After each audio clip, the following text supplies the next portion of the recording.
Okay, let's just get right into it. So, I let's start what we've come into the room to do. First of all, introduction. My name is David James Udo. I'm a designer and art director. I'm a Christian by religion. I was born in Okera, Ogba, and I spent like over 17 years there. Yeah, that was it contributed to my background a lot.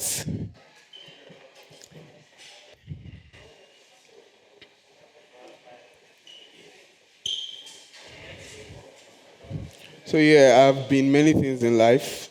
I've danced. I started out drawing. I've played football. I had to give up that career. Sure. I mean, this part of the world. Yeah, I'm a Messi fanboy, and my friends have convinced me that I have very good sense of humor. So if I crack joke and it's not funny, don't judge me. Go and judge them. And yeah, I dropped out of school one time, and I had to hustle because there was no plan B.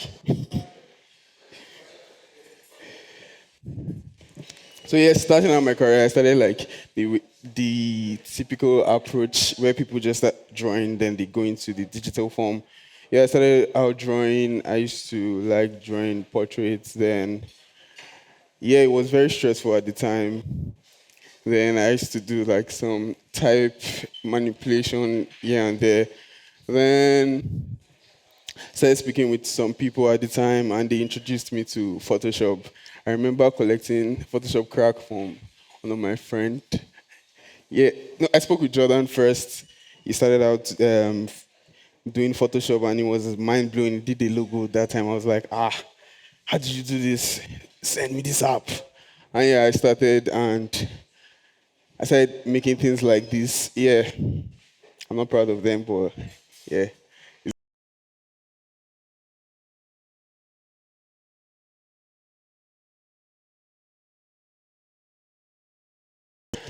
And yeah, I'm going to hand it over to someone to continue from here.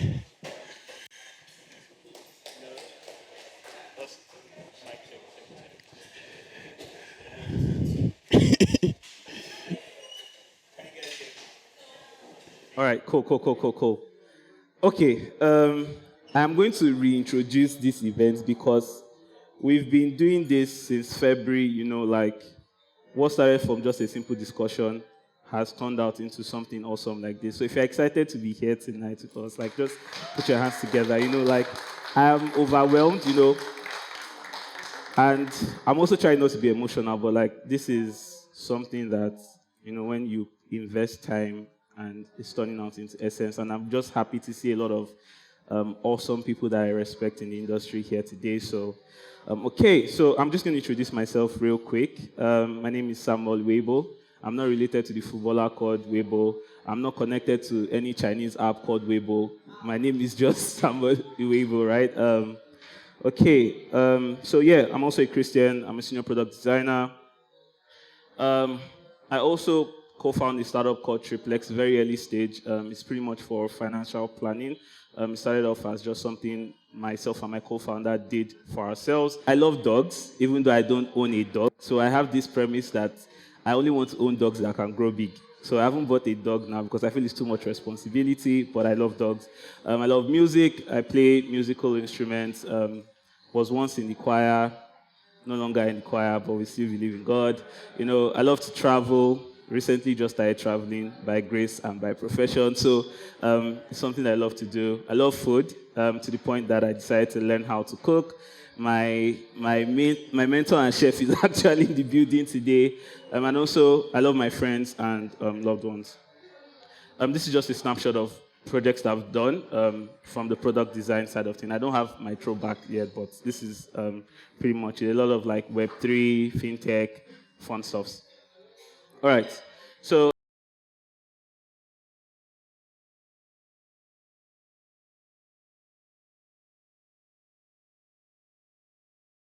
David is going to come up and take us through the visual concept and experience of how we came up with the Huddle identity, and also an open source project that we did with some awesome creators that are here and some people that are not here.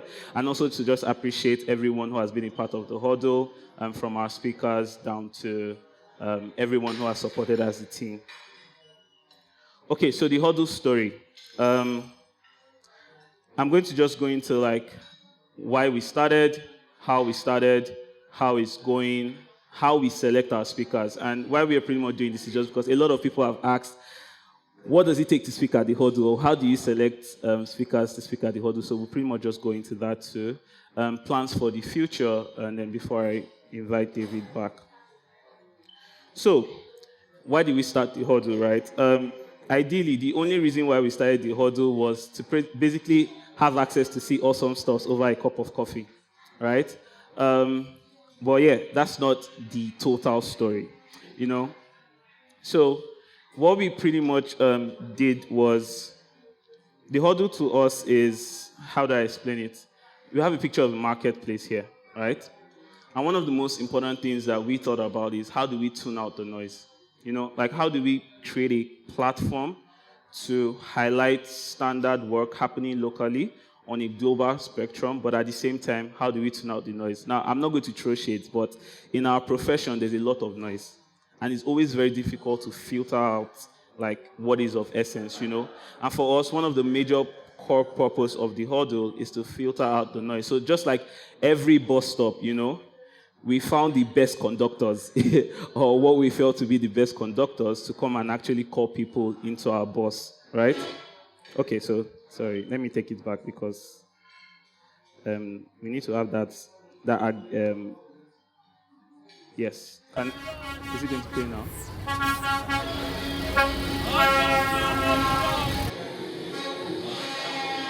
So this was pretty much the noise, right?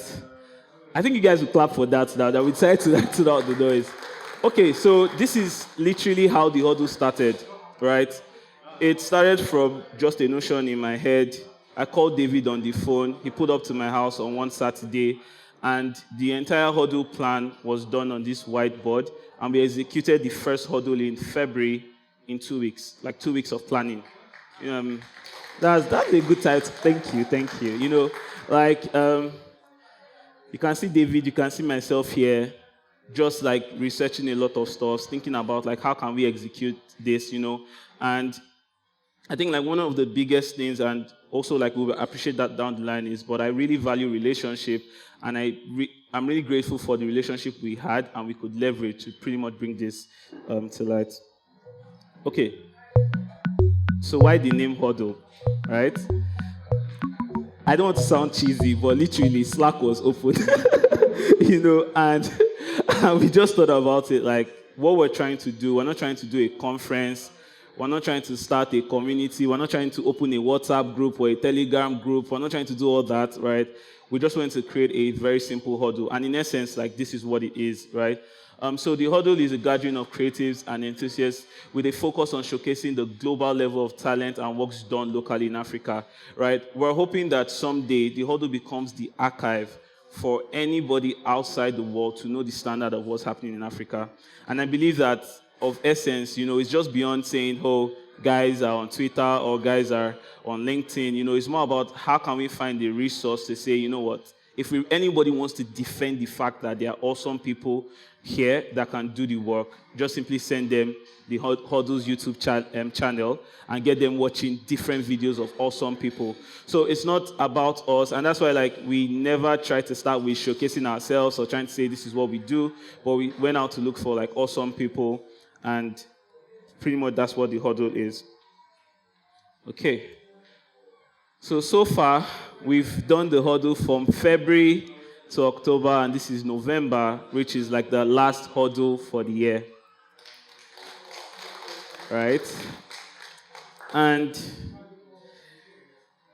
we couldn't bring that to pass without like a lot of resources, right? Organizing the Huddle back to back, personally funded by myself and David. So this is something that is really, every time when we think about things to do for ourselves, the Huddle now became like our baby that we were co-parenting. So when you want to do something for yourself, you just have to like, Huddle is happening on Thursday. There's sometimes where I will message David, I'm like, is Huddle happening this month? And David's like, for sure, we go again. There's sometimes where we don't even have enough courage, but people reach out to us. We see the love that we get from like people who have been coming from the Huddle, right? Even our team members, and that's what has pretty much kept us today. So you guys should clap for yourselves because we do this thing every month, irrespective of the constraints, because of the value it offers. And we couldn't achieve all that without like the awesome people. So, like this is just a recap of like the entire Huddle experience. Like how we gathered, how we put things together. It all started in the year 1992 when I was first born. I say first born because in Nigeria we've been born quite a number of times. I've been born again and again and again, especially if you grew up in the Pentecostal family. I remember telling my parents I wanted to drop out, and when they heard I wanted to drop out, it was like, my dad was like, that's not my son. My son is not going to do that. So I left home since I'm not his son. I can pretty be under the category of those people that probably came to Lagos for greener pasture. I hardly really create work from like a deep emotional sense of like when I'm thinking about something or I'm sad about something. It's usually just, oh yay, that looks nice. It was my roommate one day that was like, see, you cannot be doing all of these things and taking all of your time and you're not making at least 1K. So that was how we fixed the 1K price. Even when they bring the Benz and it's red Benz you want and they bring black, say no. It's my branding, I want red Benz, go and bring me red Benz. I'm paying for it, right? So collect your red Benz. Many people agree and tell themselves that insurance does not work in Nigeria. So a lot of people say that instead of insurance, they say I'm covered by the blood of Jesus. How did I become an artist? They broke my heart. To render something like this probably took me like, I think 12 hours. And this is me in Covenant, so I'll just put my laptop on my bed and go to sleep and wake up in the morning and hope that my render hasn't budget any. When I got the budget, I already knew that this project, I cannot do it alone. It will not be me, myself, and I, or just me and just my guys. Let's go and do it. It's a bigger project. It requires some level of expertise, yeah? I think I'm going to transfer, and Shola paid me 30,000 naira. And I thought, okay. Thank you for believing in me. So Shola paid me 30,000 naira, and then these people came. And they sent me an email. They were like, they want to do like a book cover, women in African cinema. They are so sorry, the money is so small. They want to pay me 500 pounds. I said, 500 pounds? I said, don't worry, I will do it. Because I felt like from 30,000 naira to 500 pounds, that was like, I was so happy. See, I drew as I was drawing it, I was so happy because these people are paying me so much then. It all started in the year 1990. Okay, can we clap for that? That was just pretty much like a run-through of how the Huddle has gone, So how do we select our awesome speakers that we've seen over the time? One of the most important things we look out for is the passion in what they do. Like how passionate are they about what they do? How excited are they about what they're doing, how they're doing it? What value do they offer? We look for the quality of work, And the quality of work does not mean that, we're looking for someone that has done 10 years worth of work. But quality of work in terms of, you can tell when somebody puts soul and passion into something. You can tell when one founder is holding somebody's hand and saying, do this, do that. There's a clear difference between somebody advocating for design in how they talk, in how they carry themselves, and also in the quality of work that they push out. Another thing is preparation, right? We thought about it and said, we don't want to reach out to people that are going to wake up exactly the Wednesday before Huddle on Thursday and just whip up something together and let me go and bedazzle them, let me go and wow them. If you've noticed one thing that has been consistent about all the Huddle sessions has pretty much been the honesty from our speakers. Like, it has been like a vulnerable space where you don't hear things that you literally find online. They won't post these kind of things, and that's been the value that we've been providing. Okay, so what are plans for the future? First of all, our major goal is to take over the world, right? And this is, can we put our hands together? This is highly inspired by Brain from Pinky and the Brain, So he's always waking up every day, no matter the failures, right, to think about taking over the world. And that's our biggest plan at the Huddle. How do we take over the world? How do we put the African creative ecosystem on the map, without having to literally be on the other side. How can we do that from here and also provide as much value that people don't even believe that this is happening in Nigeria? Not a lot of people believe that the Huddle is actually happening in Nigeria, so it's really important that that's our overall goal.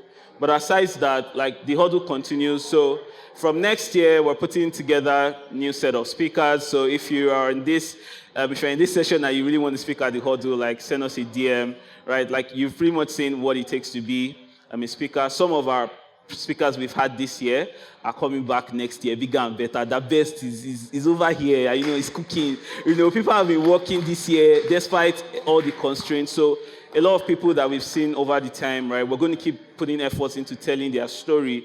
At the same time, we're bringing in new people to come in and tell their story. The Huddle is also going to be pushing out a lot of open source projects, right? So we're trying to also create projects that are sustainable, that impact the environment, impact Africa as a whole.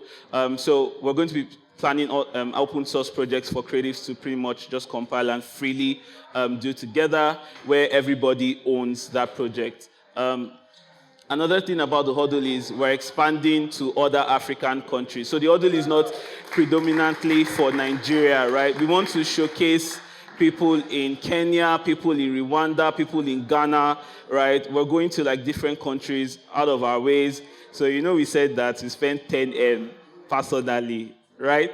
So now you're hearing what the plans we have. So if you're interested, in being part of this and pretty much pushing this essence, right, do reach out to us. But yeah, those are the plans. So now we're going into the story about the identity of the Huddle. I'm going to bring up David, the face behind all the crazy posters, the identity, to come and talk about that. And then I'll come back and give the vote of thanks. And clap for Starboy. Now, it's not easy now. Those posters are lit now. I once again. This AC didn't enter my voice. Okay, so I'm going to cover this and the concept statement, the logo, typography, colors, graphic asset, and most importantly, the posters. So yeah, the concept statement that I had in mind and I shared somewhere at the start of the audio was start the dialogue. We needed something that just when you see it, it starts a dialogue. When you're there, it starts a dialogue. And it was the story behind this logo is not that deep, but it was pretty interesting because the logo was not formed from this or anything that I mentioned before. It was formed from this, weirdly. So I drew this out initially, and yeah, I was just playing around with this word mark to see how I can extend. So I just wrote the audio, and I was like, how can I extend this in a way that it's flexible enough to work on different touch points? And I started exploring, and I was like, oh, it forms a very cool shape, and yeah, that's how I got the logo. So a good friend of mine, Kilani Ibrahim, animated this to further show the flexibility of the logo. So for the typography, I wanted something that was very close to Arial, because Arial is one of my best fonts. Shout out to Arial. I know a lot of people do not like Arial, but yeah, I love it. I use it for most of my portfolios, presentations, and yeah, I just wanted something that was close to it. And I recently bought this new Montreal, and I was like, okay, cool, I want to use it for the audio. And I wanted something that was very, not Raz, but connected to the essence of nostalgia and type that we saw while growing up, or when we started using the computer. And the color, went out to pick very vibrant colors that just work well. And then from the graphic device to playing from the logo idea, where things are just flexible and can match around to show how activity is limitless. Yeah, we've covered the concept statement, logo, typography, graphic assets. Now let's go to the posters. So, to the posters. I'm going to cover this three aspects of this: how it started, the process, and the result and the reaction from people and the community at large. So how it started. Actually, I had it in mind to create something that felt very original and felt very deep-rooted in Nigerian graphic design.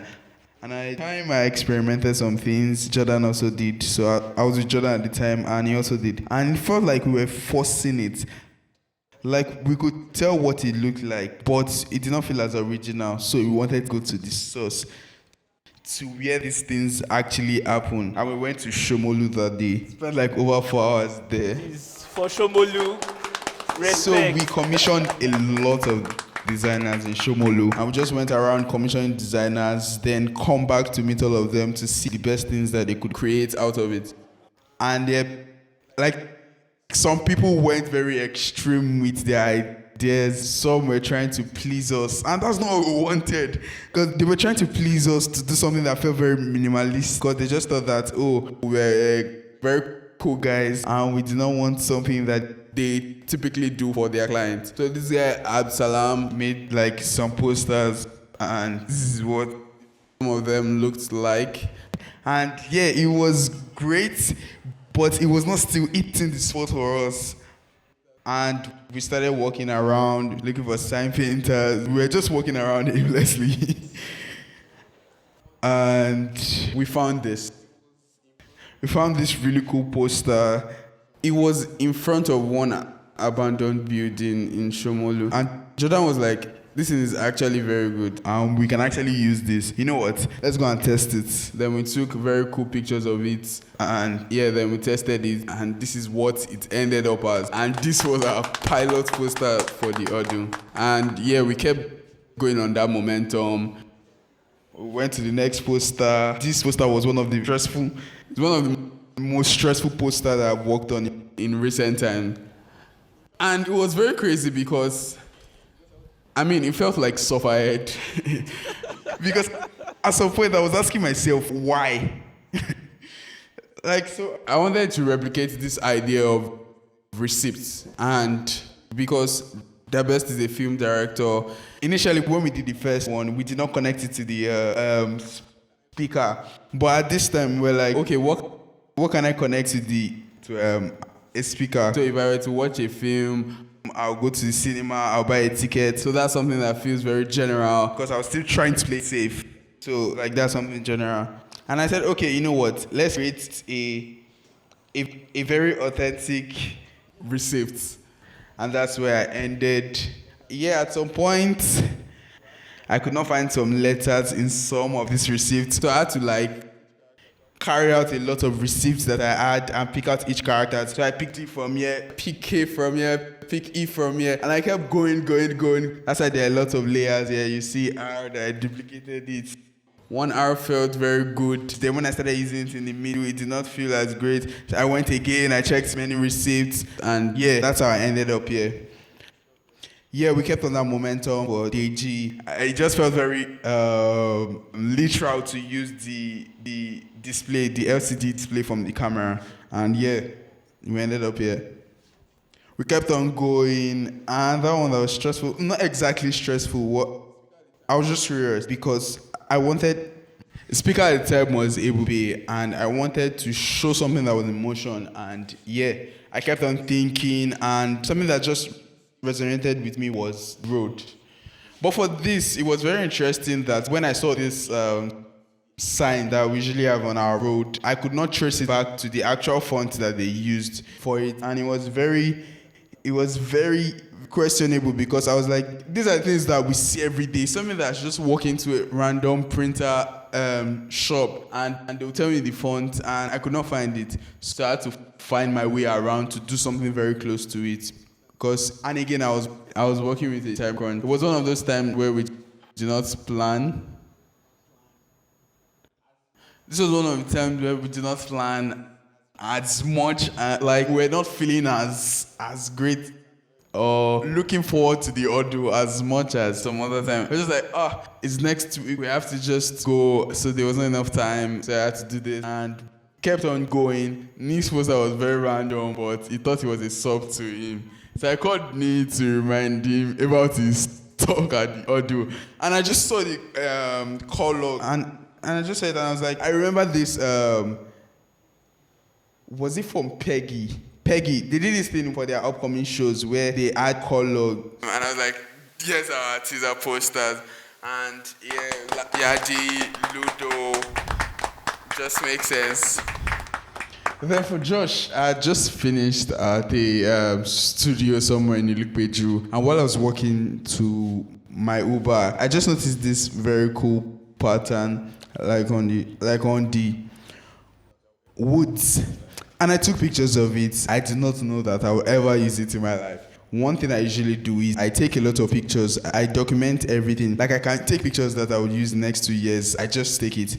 So when I was working on Josh posters, I wanted something that felt very original, like the old stenciling on wood. I started looking for options. I reached out to somebody in Yaba Tech to get some of their desk. I reached out to somebody in Futa just to see what it looks like. And it wasn't really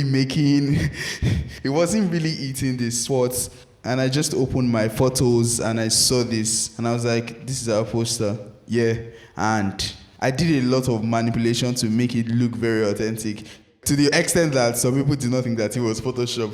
But it was Photoshop. Everything is Photoshop. It was not hand-painted. Like, it was very stressful for me trying to replicate this, especially this one, where we needed to cut it out to look like the paint finish there. Like, it was very stressful. It was hours of Photoshop. Like, audio has pushed me to use Photoshop in ways that I did not imagine I would be using it.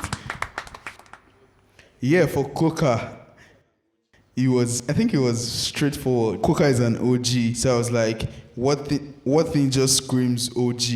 Started looking at Windows XP, looking at old Photoshop, and yeah, I just put that together. Then when I finished animating it, I said it wasn't looking as OG enough. Then I added this really cool filter on it that made it look very throwback, like Nollywood type of throwback.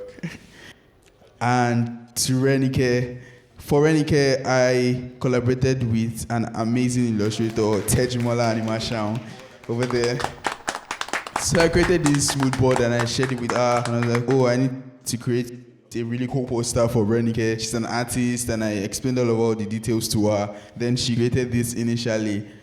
And while I was talking to her about it, we're just trying to, I thought it was really cool. Immediately I saw it, I just loved it, and I thought that this is really cool. Then we're just talking randomly, and Akachi mentioned that, we can actually add some details. And so we went back to look at Renike's profile everywhere, and we noticed this butterfly and flower from our avatar Twitter header. And we just thought that maybe it's actually a thing. And yeah, we added it to the final one. Yeah, and that was it. And for this audio, I was like, you know what? The audio is presenting the audio. Like, how do I show that I don't usually, I think about very weird things sometimes, and I just like to explore. And I just started looking at random. I had to search bad graphic design. Terrible graphic design, worst graphic design. They were like my search keywords. And I started seeing things like this. Yeah, I was like, you know what? What makes this bad? And I asked myself, I don't think it's bad. Maybe it's just me. That's what I said. Like, the way I think is sometimes different. I thought it was really cool. Then I tried to recreate this, and I wanted to use Photoshop, but I was like, you know what? I can't use Photoshop. It doesn't feel authentic. Then I went to meet a friend of mine. He had this very old compact Windows computer. Then I tried to install Word on it.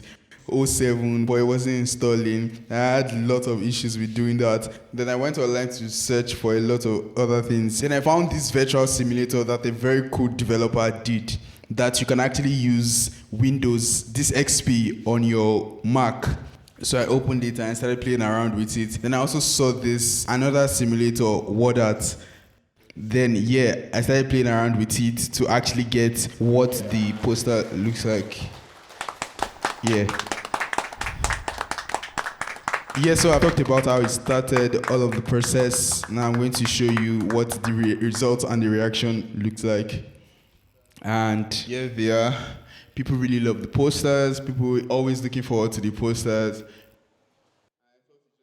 People just love the audio, and this is just motivation for us to keep going. So I'm going to talk about the many project. So many project was a project that started out in a very weird way, like every other posters. So I was just sitting there and I was like, you know what? I need to stretch the boundaries of this logo. And I started looking at companies that have, or brands that have done something similar to that. And I looked at MTV Base, and I looked at this poster that Okwempo used when he was talking about 4 years in Paystack design. And I saw how they used the logo in very different expression. And I was like, yeah, we can actually give it out to creatives and they can do whatever they want to do with it. So I made this very first one. I went to visit my mother and I saw some really cool blocks and I started arranging them to form the Huddle logo. Yeah, I made this and I shared the notion containing the brief to some really creative people that I actually respect. And these are some of the explorations. And these are some of the contributors to the project. Tejimola Animashaun, Akachi Ogona, Tife Omotayo, Ife Aminu, Eyemi Adegbite, Kilani Ibrahim, Akin Theodox, Ebube Oyema, and myself. Thank you to all our amazing speakers that we've had this year. Thank you. Thank you guys. very much. Thank you very much. Thank you so much. Thank you. Thank you. Make una give me work, I beg you. Sakwa don't want kill you.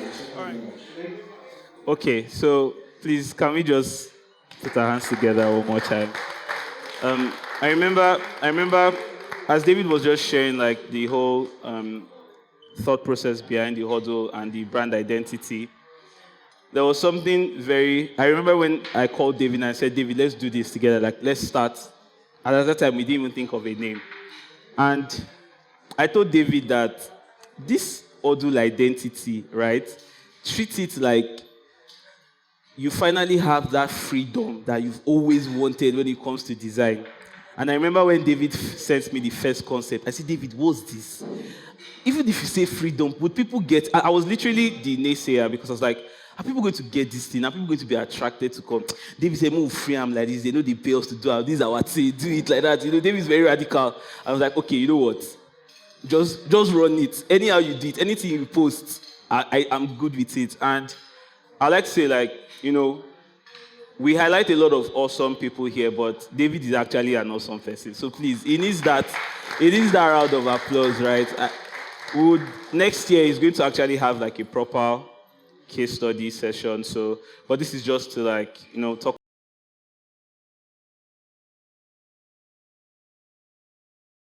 project concepts we're thinking. Not everything will be about the Huddle, but next year we'll be rolling out a lot of them, right? And if you also have concepts that you feel like we can leverage this platform to push out, we're always also open to suggestions. All right, it's time for the thank yous. All right, so I really like to say a big thank you to everybody's name you can see here. I don't want to start reading the names, but, you know, like, if you can see your name here, even if you are wondering how did your name get there, just know that like some people's names are here just because of just a simple message they sent to us. You know, some people it's just because they show up. Like, please let me appreciate OG Tunji. I'm giving you direct vote of thanks. You know, like there's some people here that I want to appreciate: Tomini, Mobisola, Faith, Enoch, Richard, like the crew, the guys that you see here that document the Huddle. Like I'm telling you the honest truth, is support. Like anything that you're really seeing here that is of so much essence, like I said at the beginning, it has been leveraging a lot of relationship, so we really want to appreciate everyone. And yeah, to God be the glory, and to be continued.